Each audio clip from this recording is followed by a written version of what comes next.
Hello and welcome to another midweek message. What's the flag doing? Wrapped round the pole. I think there's a bit of a breeze coming from the west. 8 centigrade, 46 Fahrenheit, 81% humidity, 1026 millibars on the barometer. You might remember I was talking about steam engine efficiency. I said it was 60% and I said 40. Thanks, Bob, for the info. I think it's about 16% efficiency. There are a lot of different ways, as Bob explained to me, of doing it, of working it out. So I won't go into that now because I don't think there are many steam enthusiasts among you. I like steam engines. I love them. I go to the Bluebell Railway. Look that one up on the map.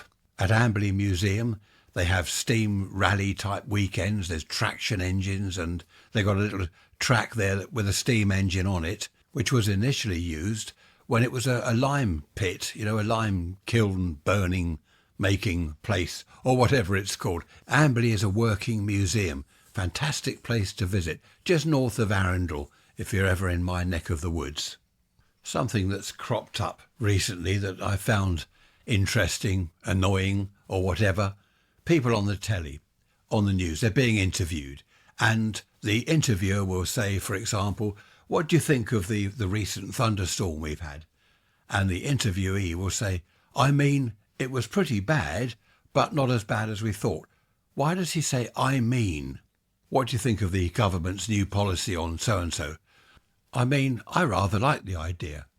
Why do they all say that? Now I've put that into your head, that little two-word phrase, you'll start hearing it now. When you listen to the telly or when you're talking to people, you'll start hearing As I've said before, when you listen to your own voice on a recording, it's only then that you realise exactly how you are. My son in North Carolina listens to the podcast episodes. Hello. He pointed out that when I say the word remember, I say member. Now, I haven't listened back to the episodes yet, but I will do that. It's almost as if the R is silent. I remember when. I must be clear on that. I remember when, not I remember when. If you see what I mean? Now, it's only when it's pointed out that you think, oh, yes, that's a thought. I didn't realise that. Happy days. Anyway, enough of all that nonsense. We've had some more ridiculous weather headlines. Britain to be soaked in blood rain as Saharan plume to smother country. We've had that before. It's sand from the Sahara Desert. You get a wind up from that direction, from the south, and it comes up here and it covers our cars and everything in sand, a very light dusting of sand. It's not blood rain at all, is it? It's ridiculous. Another one, Arctic blast to batter Britain, bringing increasingly cold period and widespread snow. I haven't seen any of this. As you know, I keep on mentioning these headlines and nothing ever happens. There's another one here. Temperatures to plunge to -6 as deep freeze leaves Britain colder than Iceland. No, it doesn't. We haven't had a deep freeze. Dear. Right, let's move on again. Let's forget all about the weather because the spring is coming. We're coming up to the end of January. The 1st of February is, when is it? Thursday. So that is good news. Norman, nice to hear from you. Hope all's well with you. Thanks for your email. Norman says he's not going to get into pronouns and all that nonsense, but how come we call ships she, or even a car, she's running like a dream? Why is it she? Same with the French. They have masculine and feminine, don't they? A lot of places do. A lot of countries in their language, they'll have masculine and feminine. And someone was complaining, I didn't hear this one, but about no man's land. Norman said it should be no people's land or something. Why is it no man's land? The Isle of Man, Manchester United, the football. Why isn't it Womenchester United? It's all got out of hand, Norman, but thanks for your email. I don't have any answers. I don't know why we call ships she. I don't know why a ship is feminine. Actually, I did hear something on the TV the other day about mankind. A feminist lady was saying it shouldn't be mankind. Mankind means everyone, doesn't it? If anyone has anything to add to that, it's raiserants@protonmail.com. We don't want to get into a big issue of pronouns. That's the last thing we want. These podcast episodes are for entertainment and a bit of fun, bit of nostalgia, not getting bogged down in all these mysterious things that are going on today. Hello, Vicky. You say, what are meadows? I've talked about meadows before. Have I talked about meadows before? Vicky says I have. I've looked this up so I get the definition correct. A meadow is an open habitat or field vegetated by grasses, herbs and other non-woody plants.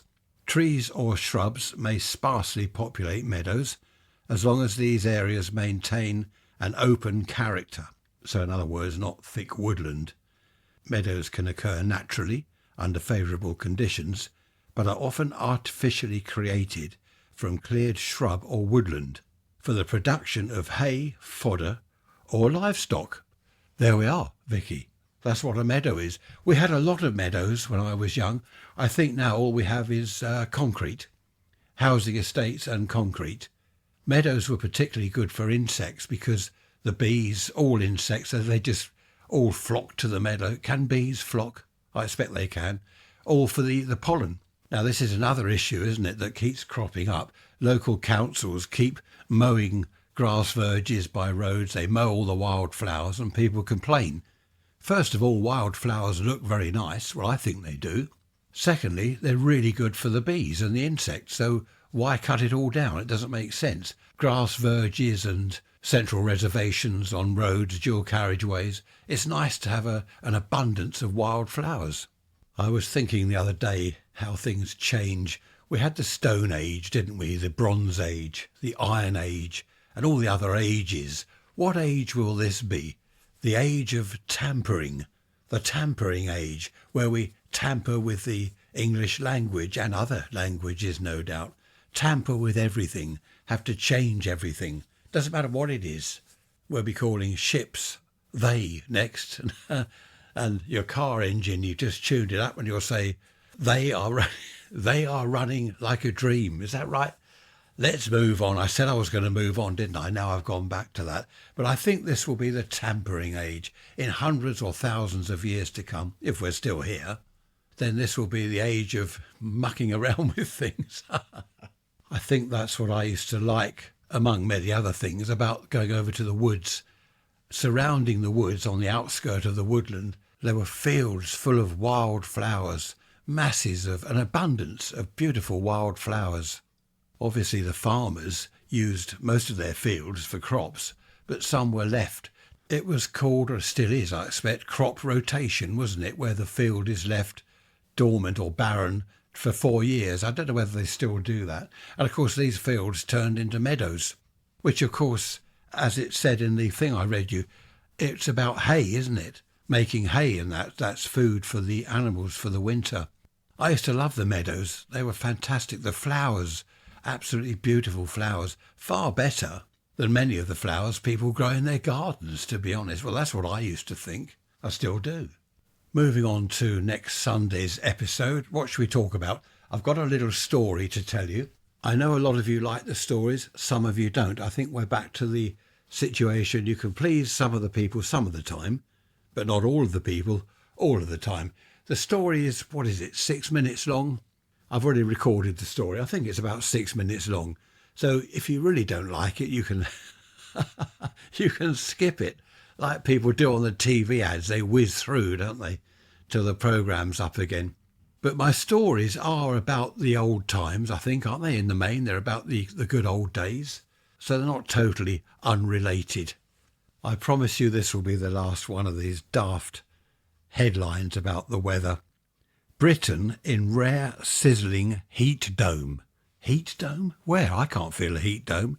But snow and freezing winds to return with a vengeance next week. What a load of rubbish. What is a rare sizzling heat dome?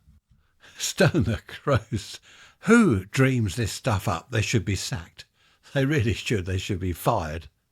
Going back to when I was a boy, I think if we'd had weather forecasts like that, I don't think it's the Met Office. I think it's just people making up, newspapers, TV stations, making up these daft headlines. But I think if they'd done that back in my day, 50s, 60s, they wouldn't have put it on air. They wouldn't have printed it. It's just daft. and they didn't do. Did they do daft things back then? I suppose they did do daft things, but I can't see that that would have been a headline back in the old days. I suppose people have always done daft things, and people always will do daft things. There we are. On that note, 10 minutes again. That's not bad, is it? I shall see you on Sunday. Raise rants at protonmail.com. If you have any ideas for Sunday, be good to hear from you. Behave yourselves, or not. If you're naughty, don't get caught. Take care. Bye-bye for now.